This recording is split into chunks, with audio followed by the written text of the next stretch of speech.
વાલ્મીકી રામાયણ બોલો શ્લોક નહીં આવડે? ત્વમ શાશ્વતી સમા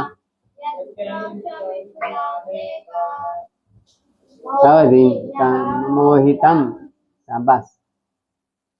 ઓ સાહેબ, તમારે કાલથી આનું પારાયણ જ કરાવી દેવાનું. હા, આ નવા લોકો નહીં આવડે નહીં. નહીં.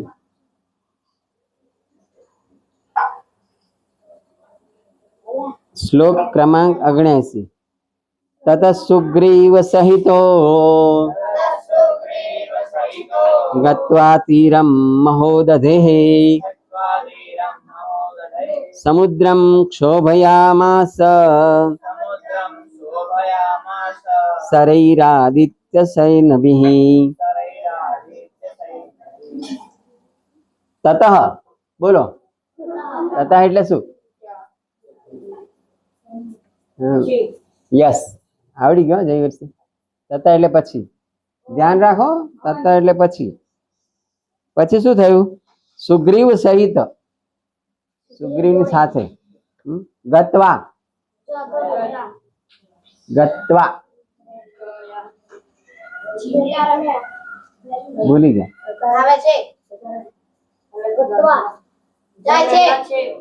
ખાદી પાછળ ત્વા લાગે ને એટલે જઈને આવું થાય. હો, ખાદિત્વા, પીત્વા, ગત્વા. હવે ધ્યાન રાખજો એ નવા લોકો, ગત્વા આવું પાછળ ત્વા લાગે એટલે એનો અર્થ એવો થાય જઈને. સુગ્રીવ સહિતમ ગત્વા. સુગ્રીવ જઈને નહીં, સુગ્રીવ સાથે જઈને. હા, ક્યાં ગયા? સમુદ્ર. ક્યાં ગયા?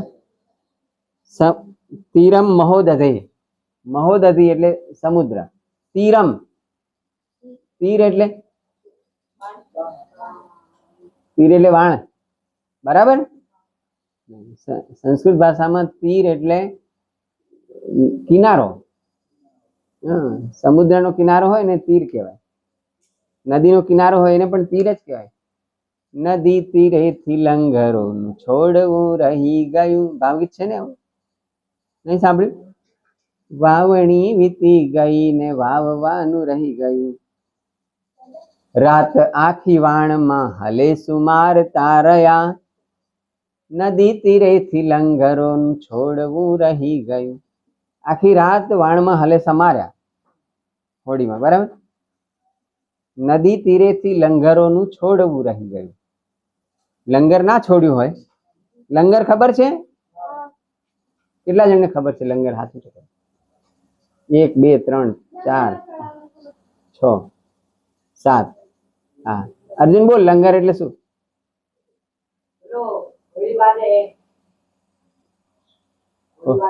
બાંધે.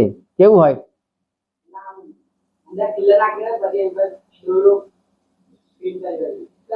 હા, આવા આકારનું હોય. આમ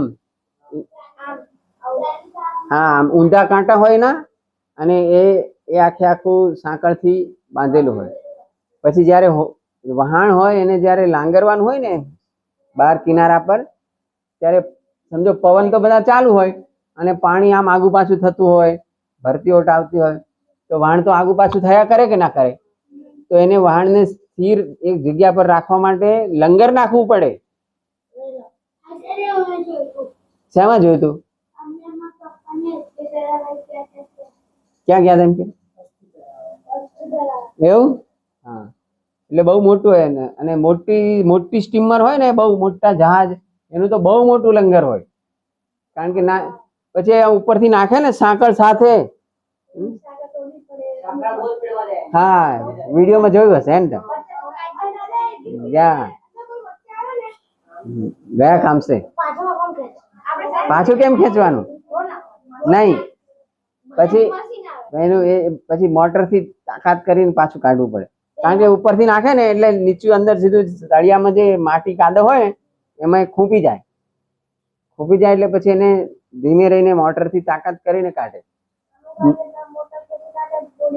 હા, એટલે આ પેલી ભાવગીત છે ને એમાં એવું કે છે કે રાત આખી વાણમાં હલેસું મારતા રહ્યા. બોલ. અચ્છા, નિધાનમમાં કેમ નથી? અચ્છા, ગીતમાલામાં જેટલા ભાવગીત છે બધા નિધાનમમાં નથી લીધેલા. ત્યારે એટલી બધી કેસેટ બનાવી હોય એટલે બધા ગાયક કલાકાર બધા ગાવા પડે, એનું સંગીત કરવું પડે, એટલે એ ઘણું બહુ મોટું કામ છે. એટલે બધું ધીમે ધીમે થાય, ઓવરનાઇટ ના થાય ને કશું. દર વર્ષે 2-3 વર્ષે નવી નવી એક કેસેટ બહાર પડે છે કે નહીં? નહીં પડી? વર્ષે એટલે કહેવાનું મતલબ વર્ષે એટલે 2 વર્ષે પડતી હશે, 3 વર્ષે પડતી હશે. નમસ્તુભ્યમ આવી કેસેટ આવી હતી કે નહીં? જગ્યા ભરાઈ ગઈ. અચ્છા, તો એ લંગર, હવે ખબર પડી ગઈ લંગર કોને કહેવાય?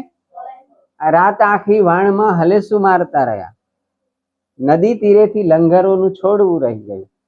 લંગર છોડ્યા વગર તમે હલેસું માર કરો આખી રાત, તો સવારે ક્યાં પહોંચો? થાય કે નહીં એવું?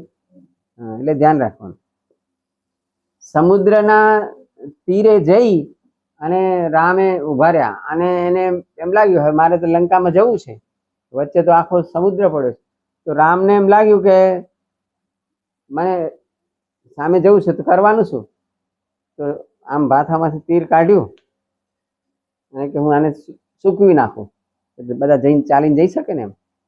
તો સમુદ્ર એકદમ ગભરાઈ ગયો, અને રામ ભગવાનને આવીને કીધું કે તમે આવું ના કરો, આમાં કેટલા બધા જળચર રહે છે, બધા મરી જાય બિચારા, એટલે એના કરતાં તમે એક કામ કરો, તમારા સૈન્યમાં નલ નામનો એક જે છે એન્જિનિયર, નલ, એ નલ બીજો હતો, નલ અને નીલ આ બધા એન્જિનિયર જેવા હતા, એને તમે કહો તો આ સમુદ્ર ઉપર સેતુ બાંધી દેશે.